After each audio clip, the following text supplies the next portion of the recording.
These are the talismans we were promised. Yes, and I made a quick count. There are far more than we could have hoped for. Enough to outfit an entire company of soldiers, in fact. Considering the involved process, that they were able to manufacture so many in such a short span of time is nothing short of a miracle. Once we have distributed them to our allies in Eorzea and the Far East, we'll have a fighting chance to bring down the other spires, just as we did with the Tower of Zot. Or we could use them to invade Garlemald proper, and strike directly at the Telophoroid's base of operations.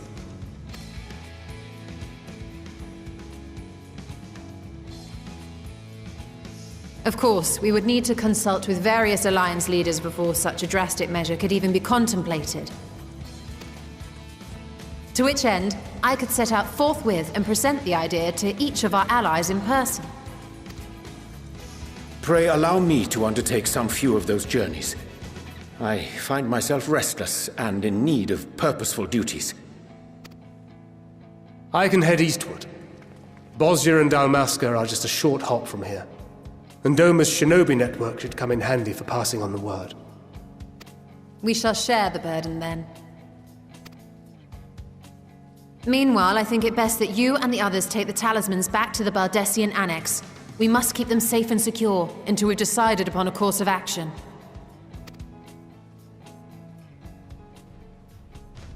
Please, I must speak with you.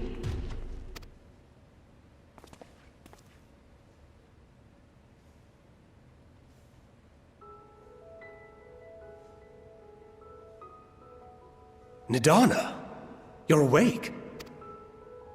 Yes. When I spoke with the carer at my bedside, she told me that one of the scions, a young woman, had cleansed me of the tower's corruption. It seems I'd been asleep ever since the treatment. But when I awoke and learned you were all still here, I knew I had to come.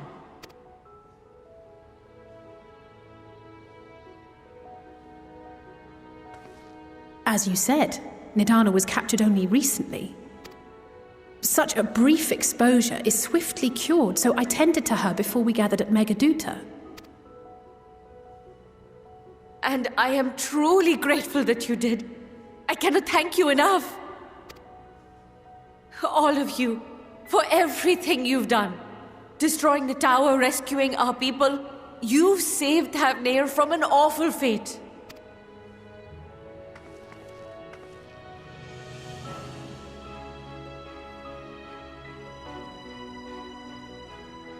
Yet who hath truly saved whom? Due in no small part to thine inspirational courage, the alchemists were successful in reproducing warding scales of proven efficacy. Replications of thy work now stand ready to travel across the seas, unto the hands of those who might wield them against this rising evil. The talisman? Is this true?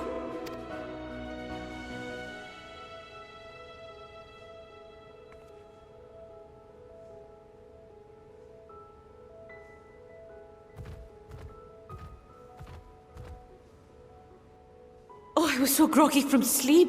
I didn't even think to ask.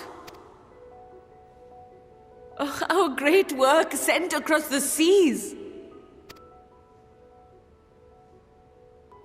It was worth it.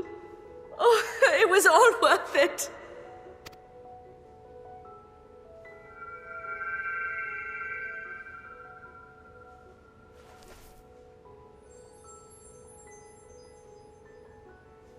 Look at that. Its color is completely changed.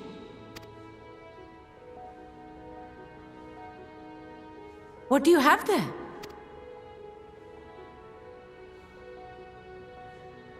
How unusual.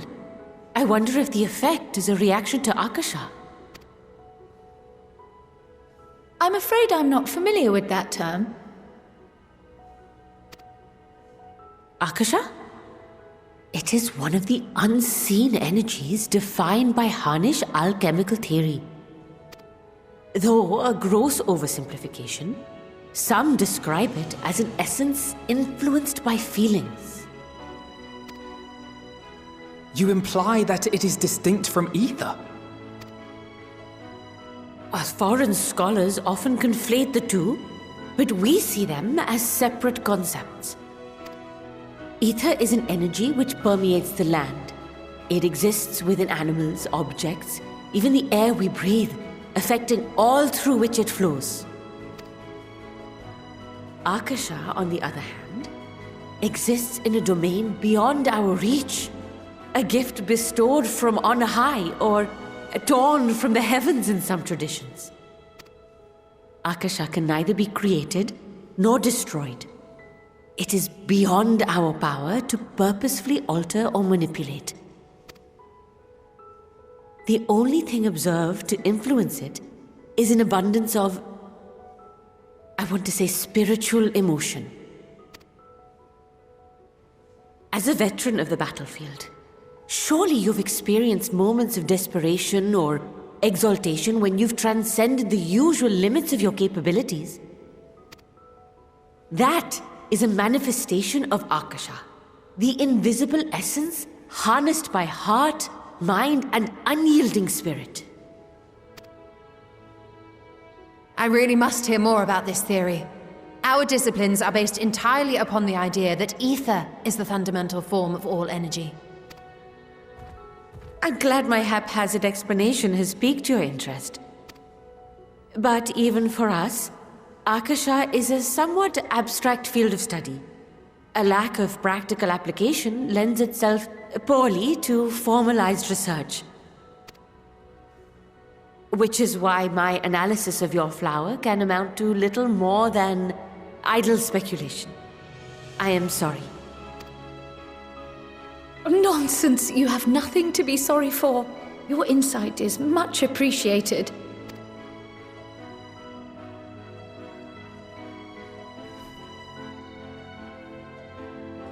Shall we depart for Sharlayan then? I will see to it that the talismans arrive at the Annex. And we will be in touch once our talks are concluded. I suggest you rest while you can. From here onward, sleep is bound to be in short supply.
Take heart and protect them well.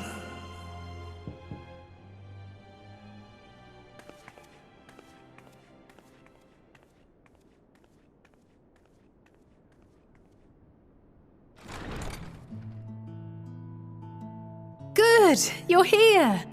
You haven't eaten yet, have you? We've bought quite a spread if you're interested. Only the finest dining from the last stand.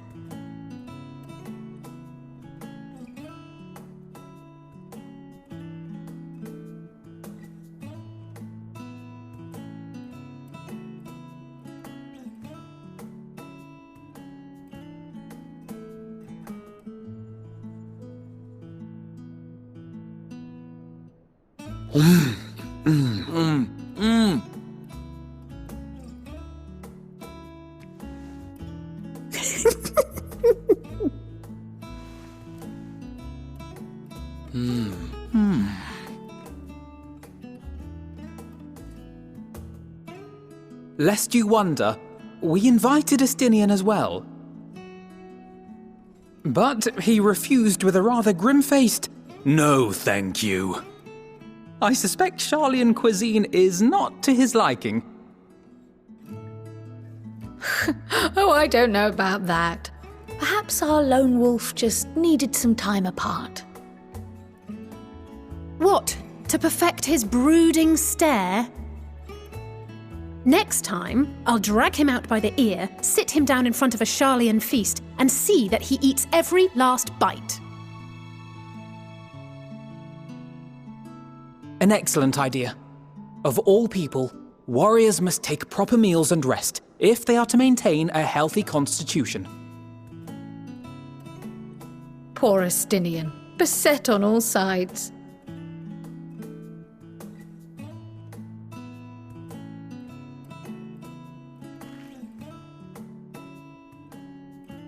Speaking of one's physical condition, Mistress Cryle, I hear you recently played literal host to Heidelin herself. And what an experience that was. Tiring, yes, but no lasting harm done. If anything, I should have liked to speak with her longer. I've not felt a hint of her presence since. Heidelin instructed you to carry that flower, yes?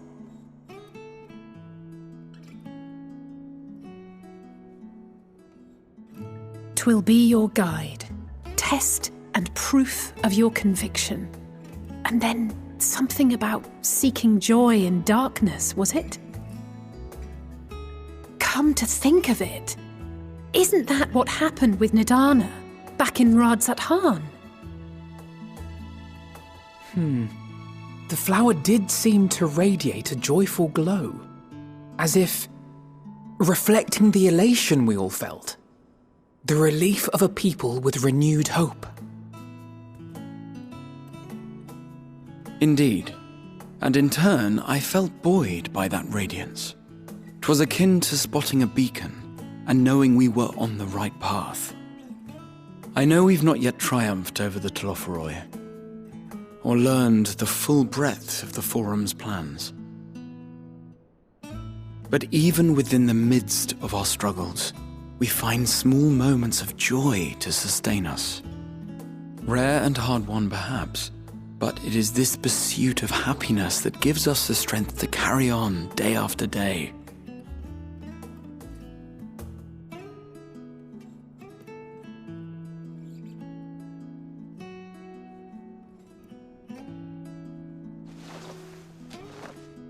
Hey, that's mine. To the swift the spoils. Though I recall that levitation spell of yours was quick enough. Only barely. And even at my best, I'm still too slow to wield it effectively in battle. Mayhap I simply require more practice with this new magic. You unearthed it from the depths of Numenon, I presume? Aye, and from a veritable mountain of arcane tomes at that. 'Twas necessary to facilitate my solitary explorations. Or, to put it simply, you used it to sneak around the Forbidden Archives. Yes. Well, after a fashion.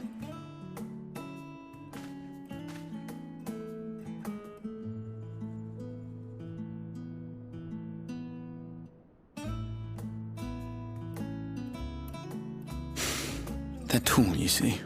The shelves, they're too tall for me. And I could hardly move the library's platforms without attracting attention now, could I?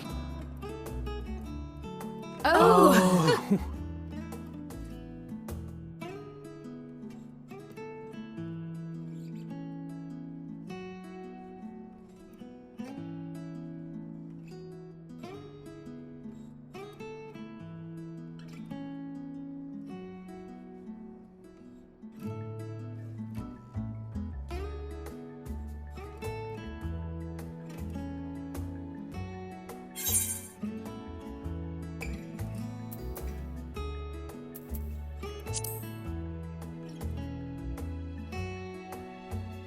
I'm not that ambitious.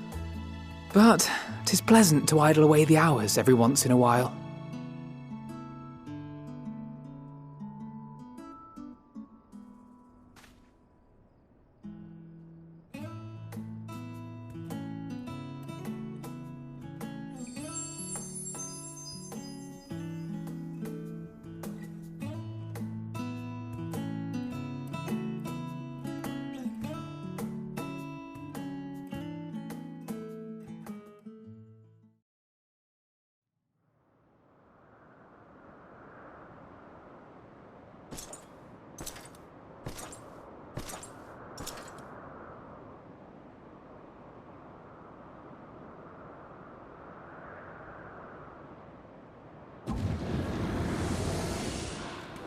Ah! Enjoying the bracing cold, I see. Do you not own a warm coat or a cloak? Something in fur? Or fashioned from the skins of your enemies? Or... well, never mind that. I come to you once more as the bearer of bad news. Our tower in Thavnir has been toppled. And I need not tell you by whom. Given how many we have at our disposal, the loss of a single spire is hardly fatal to our plans. It does, however, slow the rate at which we siphon ether. If they continue to preoccupy themselves with the towers, then all will be well. But should our foe prove bold enough to strike at us here, then the timing becomes questionable.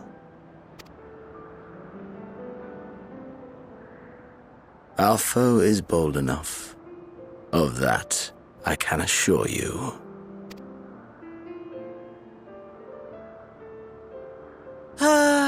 Yes, very well then.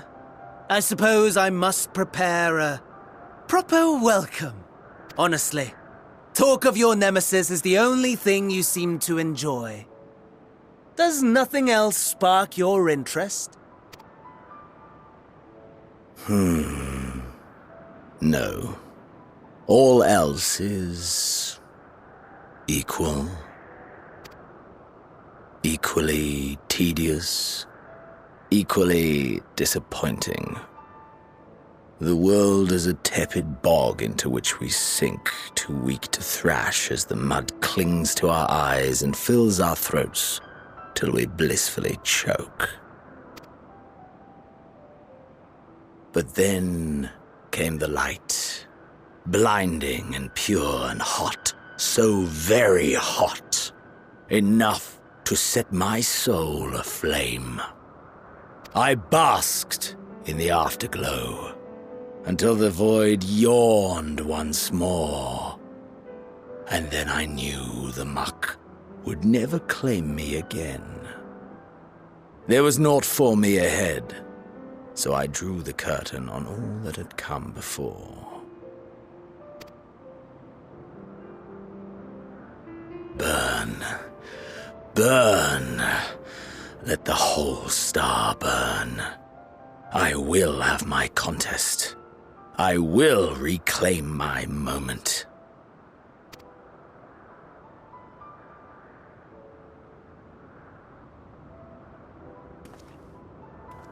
How wonderful that the emptiness of death has not dissuaded you from committing your life to its pursuit once more. I don't know whether to envy you or pity you. You question my disinterest, but what of yours? Despite your noisome antics, I sense you take little pleasure in this endeavor. Mercy, my lord. Such pointed barbs from one who barely acknowledges my existence. Nevertheless, you are mistaken. For I do find this part somewhat enjoyable. You see, when I was mortal, I would always have the same dream. It was a fragmented thing, disjointed, all the faces incomplete. The setting, too, was unknown to me, so I thought it simply a fantasy of my sleeping mind. Until one day, I realized it was showing me the truth, much as your dream of the final days enlightened you.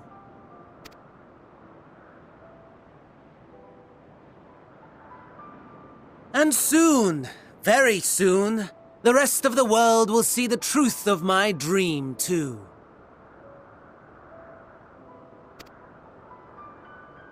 Yes, I think that is something we can both enjoy.